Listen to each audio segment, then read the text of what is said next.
Hello again, everybody. Zack Attack is here with the attack line for Monday, May the 7th, 2012. Hope you all had a great Cinco de Mayo weekend. You know I did at a gig on Friday and another one on Saturday, kicking off my little attack zone tour, as I like to call it.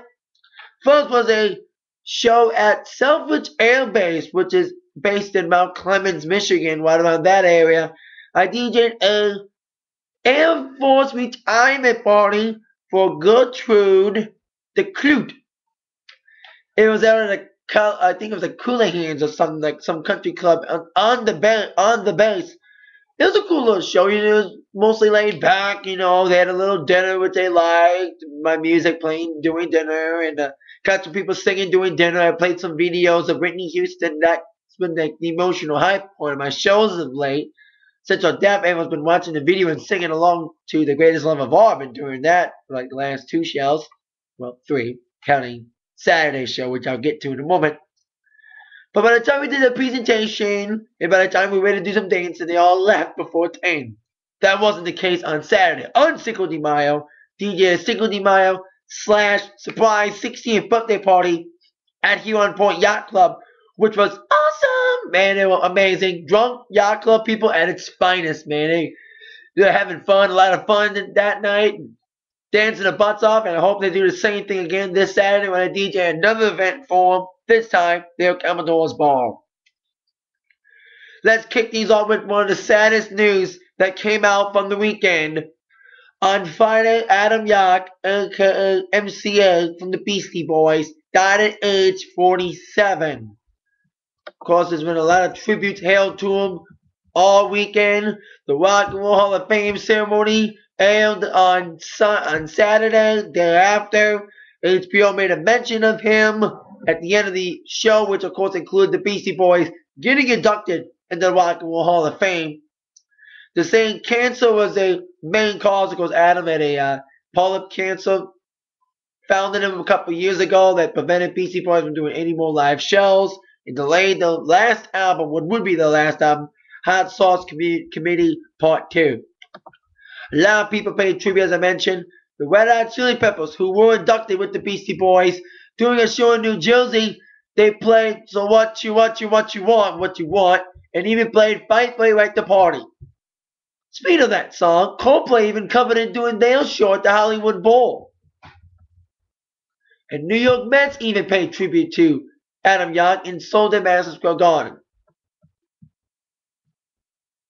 Even Jimmy Fallon. But of course, we had to find out the thoughts of the Beastie Boys themselves. Yauch posted a blog, and here's some of it. As you can imagine, shit is just fucked up right now. But I want to thank you to all of our friends and family, which are kind of one and the same, for all the love and support. I'm glad to know that all the love that Yauch had put out into the world is coming back right back at him. A lot of people posted their comments all over the internet, including Madonna, who the Beastie Boys opened up for on the Virgin Tour, Kid Rock, Chuck D, and of course one DMC members, Rev 1 and DMC. All being teary-eyed. A lot of people have been sending their condolences out, and of course I do too. My thoughts and my prayers are going out to the family and friends of Adam Yauch, MCA from the Beastie Boys. Big influence for a lot of rappers out there. Broke the barriers for white rappers like Kid Rock, and I'm surprised I didn't hear any people from Eminem about this. Anyway, R.I.P. Adam, MCA, long live the Beastie Boys. On to the rest of the news of the day, starting with the #1 movie.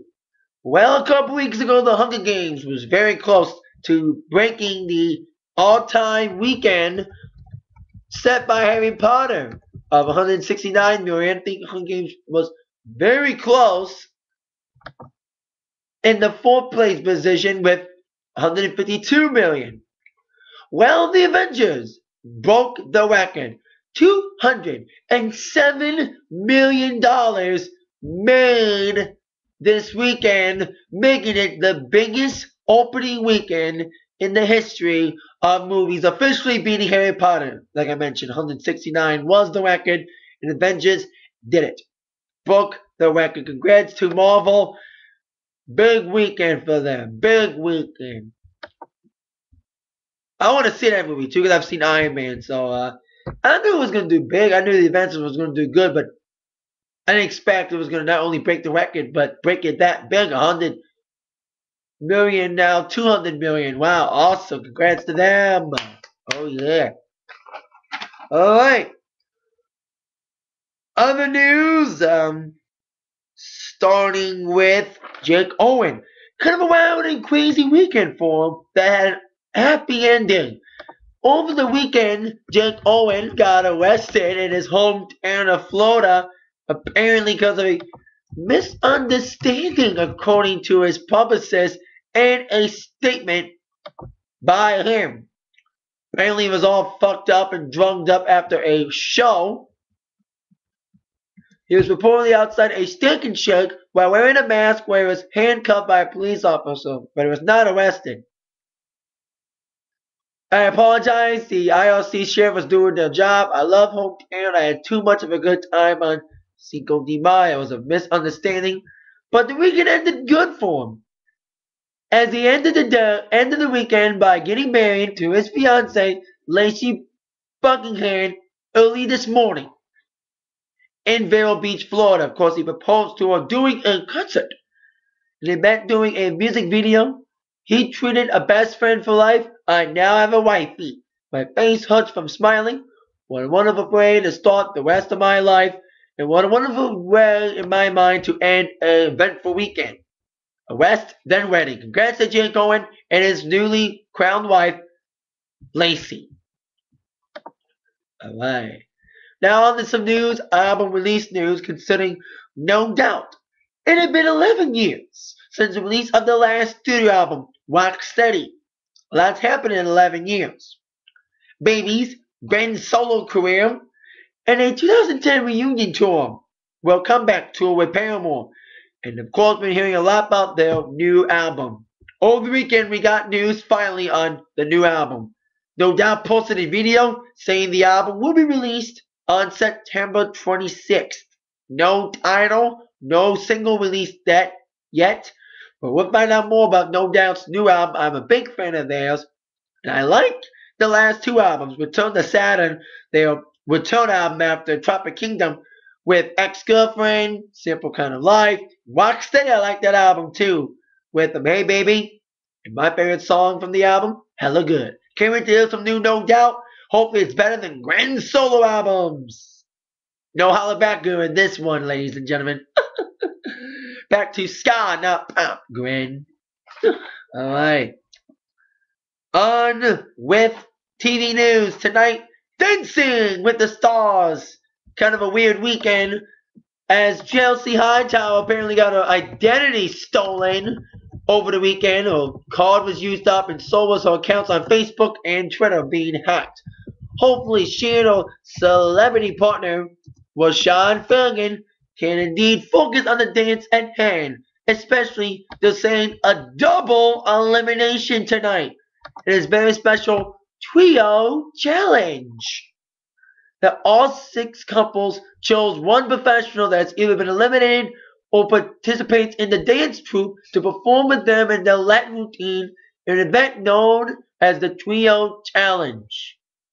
Donald and Peter will be teaming up with Karina Smirnoff in this round. Liz and Max, makes sense, Val, Max's brother. Catherine and Mark, hope Catherine recovers from a little concussion she suffered during rehearsal. Will be teaming up with Tristan McManus, while Sean and Chelsea going through their problems, teaming up with Sasha Faber from the dance troupe. Maria and Derek coming off a perfect 30, trying to recapture the magic with Henry Byalikoff, must be another dance troupe person. And William and Cheryl go up with Tony Davellani in their trio challenge. That should be okay, interesting on Dancing with the Stars tonight at 8/7 Central on ABC. Let's see if the offstage drama unfolds in some onstage action. Especially, like I said, with Chelsea and Catherine. Alright, on with fight news. A lot of UFC news. Starting with UFC on Fox. I somewhat saw it. I saw like parts of the main event, but not exactly because I was gigging that night on Saturday. Of course, main event Nate Diaz. I did see Nate Diaz submit Jim Miller in the second round of their main event fight. Josh Koscheck losing to Johnny Hendricks. Alan Belcher defeating Muzamar Polaris. And LaVar Johnson beating Bat Berry. I heard UFC on Fox 3 was a big success. I heard it was very exciting. Wished I would have seen it, the whole thing. So there you go. Also, new UFC news. Some breaking news, some sad ones. Due to injury, a big fight scheduled for UFC 148 has been postponed. No. Not Silver Sun 2, thank goodness. But Dominic Cruz and Uriah Faber III, their fight, scheduled to be the combination of their battle on the Ultimate Fighter being coaches, has been postponed due to Dominic Cruz suffering an injury. Sudden injury. So the fight's been postponed. We don't know when it'll be on, but even though that injury prevents that fight from happening, still a stacked card with, of course, Silver Sun 2, the last UFC fight of Tito Ortiz, as he ends his feud with Forrest Griffin, the rubber match. They both got to win over each other. Also, Rich Franklin's supposed to fight and Davey Maia, hoping they can find a decent co-main event to replace Cruz and Faber. Who knows? Maybe they can push up Jose Aldo's next fight. He was supposed to fight at UFC 149. Maybe they can move into UFC 148. See what happens there. Best recoveries to Dominic Cruz, and I'm glad UFC on Fox was a success. Now, before I get to the WWE Raw Supershow preview for the night, got some news concerning some WWE superstars. I heard Goldust got fired over the weekend. I didn't know he still works for the company. Something happened. I don't know what happened. Not much news about it, but Goldust got released. That's what many people are saying. Also, Stone Cold Steve Austin set to host a new CMT reality show called Redneck Island, set to start in June. He's also producing shows for his production company. I forgot the name of it. Now on to my Raw Super Show preview. Top 4 questions that must be answered tonight. Starting with question number 4. What is the future for Brock Lesnar? As we saw last week, Brock Lesnar went on a rampage, beating the crap out of Triple H, breaking his arm. Of course, Triple H did not break his arm. He tried to sell it, but not that much, during the Floyd Mayweather fight. Of course, Floyd won. Just for any boxing fans. I'm not a boxing guy. Anyway, as you can tell, I talk about UFC, not boxing on this show, in wrestling too. Anyway, despite the fact he's not selling it, Triple H's arm injury, there you go. But the whole thing between him and Triple H is a storyline reason because of Brock's recent backstage temper tantrums. Of course, been backstage reports have been being pissed after Extreme Rules. We'll see what happens with Brock tonight, if he does show up or not. Probably not. Because I'm going to lay him low for a while and see what they're going to do with him after this whole debacle. Question number 3. Will anything be added for Over the Limit tonight? Well, we know the World Heavyweight title match has been made. Daniel Bryan is out of the title picture. For the World title, that is. We'll talk about him in a moment. We hear that Sheamus will now defend the title against Alberto Del Rio for the World title at Over the Limit. That's just been added over the weekend from SmackDown. We know 2 other matches, which I'll get to in a moment. We'll see what happens with any other matches being named for Over the Limit tonight. Speaking of Over the Limit, that leads us to our top 2 questions. Starting with question number 2. Will anything happen between Daniel Bryan and CM Punk tonight? Now, Daniel Bryan won the Beat the Clock Challenge last week, making himself the #1 contender for the WWE title. Should be an awesome match between him and Punk. Hope they start their feud tonight. And hope this feud is decent. Now they're fighting for a title instead of being champion versus champion matches like they've done in the last couple months. So can't wait to see that. And like it or not, question number 1. What will happen between John Cena and John Laurinaitis? Now, last week, we saw John Cena, despite having a real arm injury, came out saying, I'm not injured, I'm hurt, I'll still wrestle. Laurinaitis said, well, Cena, if you want to wrestle, you're wrestling me at Over the Limit. Because Laurinaitis cheap shot at Cena and nailed his arm big time with a little help from Lord Tensai. We'll see what the board of directors have to say about this action by Mr. Laurinaitis. See if Cena does anything about it. Anything else concerning the silly storyline and more on Monday Night Raw at 9/8 Central on USA Network. That is it for today's attack line. I'll see you all later for my Raw review tonight. With that in mind, you have all been attacked by the news from Zach. Thank you very much. See you later. Yeah.